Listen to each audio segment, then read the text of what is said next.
Are working to breathe life into a place they call the true heart of the city. The trio have taken over a vacant building in the 30th Street corridor and together are creating a massive living and creative space. Kim Shine explores the much anticipated community within the corridor.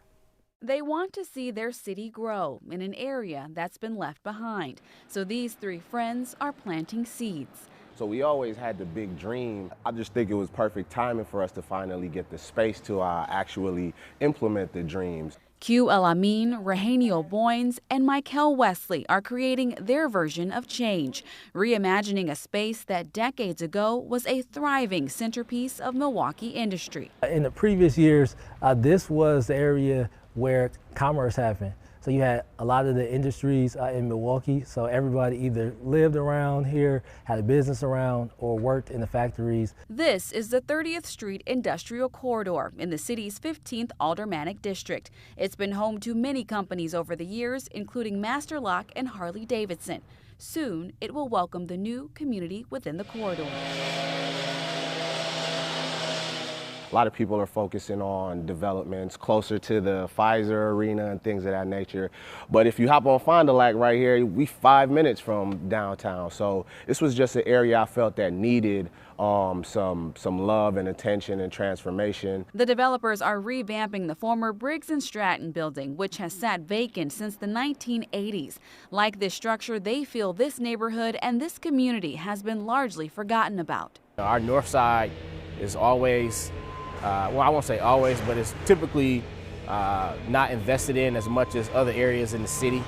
And so we need, these type of projects, these type of investments in our neighborhoods. What we all have to realize is if the black community thrives, Milwaukee as a whole thrives. Q is the owner and principal of Scott Crawford, Inc., a real estate development company in Milwaukee. His firm and Minnesota-based Royers Company are heading this project with a team of others. So this is the west block of the community within the corridor. On this side, we'll have 67 units of apartments. We'll have a mix of townhomes, 1, 2, and 3 bedrooms. Where we're standing here will be the main lobby area. The community within the corridor is a $66 million effort that's been brewing for more than 4 years. The nearly 7-acre site will hold 197 affordable housing apartment units and almost 60,000 square feet of commercial and recreational space. The need for affordable housing is great. Michael is the corridor's project manager. He's also president of Urbane Communities, a Milwaukee-based real estate development and investment firm. You'll see different affordable housing projects go up. They'll have waiting lists. They'll be filled, fairly quickly. So we know the need is there.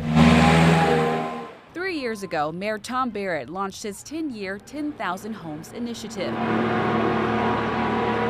The corridor project, which fits into this plan, is receiving financing from the city as well as other tax credits, grants, and private funding. It's also gotten major support from District Alderman Russell Stamper. He spoke to the Zoning, Neighborhoods, and Development Committee in June 2020. It's with great pleasure to be able to sponsor this file, and it's even more heartfelt to be able to sponsor and get behind these gentlemen and their aspirations to build a better city.